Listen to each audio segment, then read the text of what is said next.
Halo semuanya, Assalamualaikum warahmatullahi wabarakatuh. Ketemu lagi nih bareng aku Salmita. Nah, di pertemuan kita yang kali ini kita akan membahas post-test mengenai lapisan bumi. Yeay, langsung aja yuk kita masuk ke soal yang pertama. Lapisan bumi tersusun atas A. Inti, ekor debu, dan ekor ion. B. Inti, selimut, dan kerak. C. Tanah, air, api, dan batuan. D. Inti, fotosfer, korona, dan kromosfer. Yang mana nih teman-teman?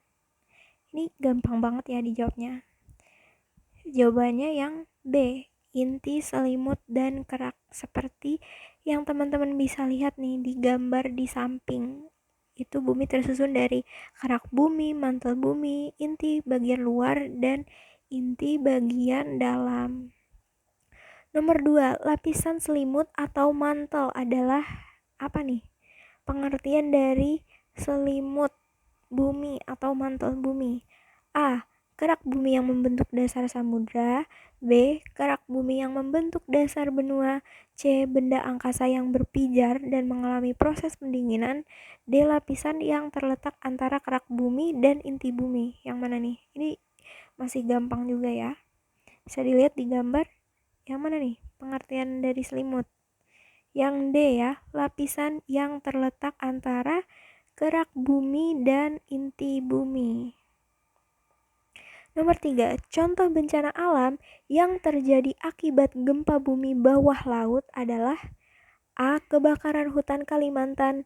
B. Tsunami Aceh 2004. C. Gunung Merapi meletus. D. Banjir lumpur. Yang mana nih? Apa kebakaran hutan? Bukan ya, kebakaran hutan itu biasanya disebabkan oleh suhu udara yang sangat tinggi. Yang C. Gunung Merapi meletus. Bukan juga ya, Gunung Merapi meletus itu disebabkan karena adanya aktivitas vulkanik. Kemudian banjir lumpur, bukan juga ya, banjir lumpur biasanya juga disebabkan karena gunung api yang meletus membawa lahar. Jawabannya yang B berarti. Lumpur batu yang keluar dari kawah gunung dinamakan A. Lava, B. Lahar, C. Pasir, D. Belerang. Coba ya kita bahas satu-satu. Yang pertama, lava. Lava adalah magma yang keluar dari dalam gunung berapi dan memiliki suhu yang sangat tinggi. Biasanya berkisar antara 700 hingga 1200 derajat Celcius. Seperti gambar di samping nih yang atas. Gambar itu merupakan gambar dari lava. Sedangkan lahar adalah lava yang sudah bercampur dengan air, pasir, kerikil, batuan. Jadi gambar yang bawah itu merupakan gambar banjir lahar dingin. Berarti yang lumpur batu yang keluar dari kawah dinamakan lahar. Jawabannya yang B. Peristiwa gunung meletus, gempa bumi, dan tanah longsor sering terjadi di wilayah Indonesia. Hal itu merupakan contoh aspek geosfer pada lapisan A. Atmosfer, B. Litosfer, C. Hydrosfer, D. Biosfer. Kita bahas satu-satu ya. Atmosfer. Atmosfer ini adalah lapisan udara yang ada di bumi. Biasanya itu atmosfer berhubungan dengan iklim dan cuaca. Kemudian yang C. Hidrosfer. Hidrosfer adalah lapisan bumi berupa air, baik yang ada di permukaan bumi maupun air yang ada di tanah. Biasanya itu berkaitan dengan siklus air. Kemudian yang D, biosfer. Biosfer ini apa? Biosfer adalah bagian di luar planet bumi, mencakup tanah, air, dan udara, dan memungkinkan terjadinya kehidupan serta proses biotik. Dan yang terakhir, litosfer. Litosfer ini adalah lapisan penyusun berupa batuan di bumi, seperti kerak bumi. Nah, litosfer ini berhubungan dengan fenomena batuan, kemudian terbentuknya gunung, lalu aktivitas tektonik, vulkanik, seperti itu. Jadi jawabannya yang B, litosfer.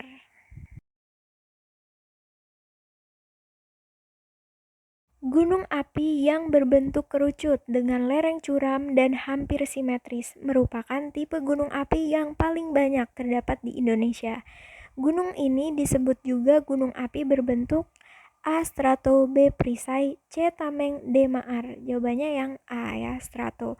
Seperti yang bisa teman-teman lihat di gambar di samping, itu ada jenis gunung berdasarkan bentuknya. Ada 3. Yang pertama perisai. Perisai ini memiliki alas yang luas dan lereng yang sangat landai. Kemudian stratus. Gunung api strato disebut juga gunung api kerucut, memiliki lereng yang curam dan hampir simetris. Dan yang C itu maar. Gunung ini memiliki kawah di bagian puncaknya. Jawabannya yang tadi yang A ya, strato.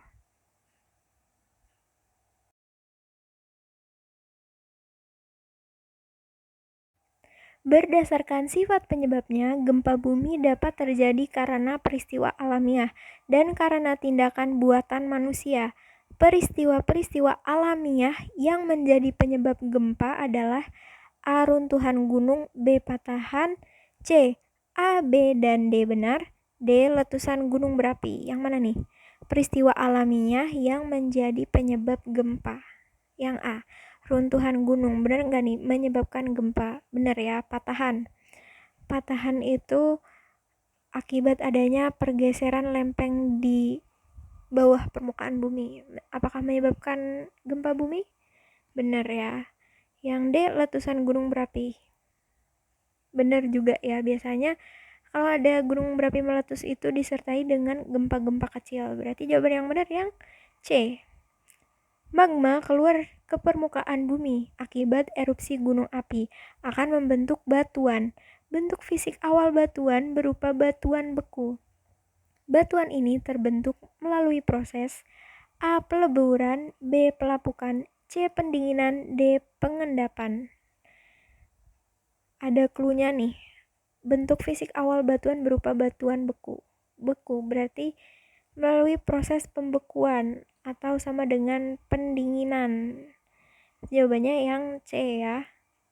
Magma keluar kemudian membeku. Kenapa bisa membeku? Karena suhu di permukaan itu lebih rendah daripada suhu di dalam perut bumi, sehingga magma yang keluar ini akan membeku menjadi batuan beku. Contoh batuan beku apa aja nih? Ada batuan granit.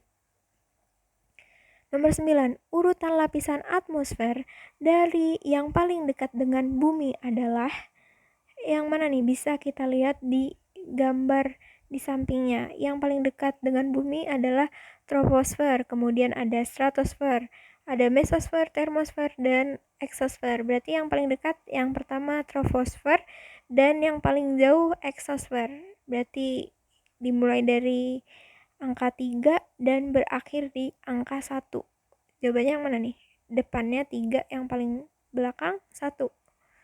Yang B bukan ya, yang B salah ya. Jawabannya yang benar yang C. Erosi didefinisikan sebagai proses pengikisan bagian tertentu di permukaan bumi. Jenis erosi yang terjadi karena hembusan angin yang membawa butiran pasir disebut A. Deflasi, B. Korosi, C. Abrasi, D. Ablasi. Yang mana nih mirip-mirip ya istilahnya? Kita bahas satu-satu ya. Korosi. Korosi adalah peristiwa rusaknya logam-logam akibat bereaksi dengan senyawa-senyawa yang ada di lingkungannya.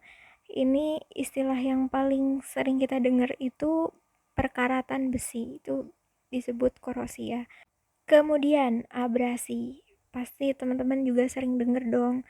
Iya, benar banget. Abrasi adalah proses pengikisan tanah di daerah pesisir pantai yang disebabkan oleh gelombang laut. Jadi seperti gambar yang bisa teman-teman lihat di samping nih, itu merupakan contoh dari abrasi. Tanah di pesisir pantai itu jalannya habis karena terkikis oleh gelombang laut tadi. Nah, kemudian ablasi. Ablasi adalah proses pengikisan tanah yang disebabkan oleh air. Nah, kalau tadi kan gelombang laut, kalau ini disebabkan oleh air. Jadi biasanya terjadi di daerah dengan curah hujan yang tinggi. Dan yang terakhir, deflasi. Deflasi ini adalah jenis erosi tanah yang terjadi karena hembusan angin yang membawa butiran pasir. Berarti jawabannya yang A ya, deflasi. Wah, udah sampai nih ke nomor 10. Berarti tandanya kita sudah selesai. Yeay! Terima kasih buat teman-teman yang sudah menonton video ini. Semoga ilmunya bermanfaat. Jangan lupa ya, harus tetap semangat dalam belajar. Sampai bertemu di video selanjutnya. Wassalamualaikum warahmatullahi wabarakatuh. Bye-bye!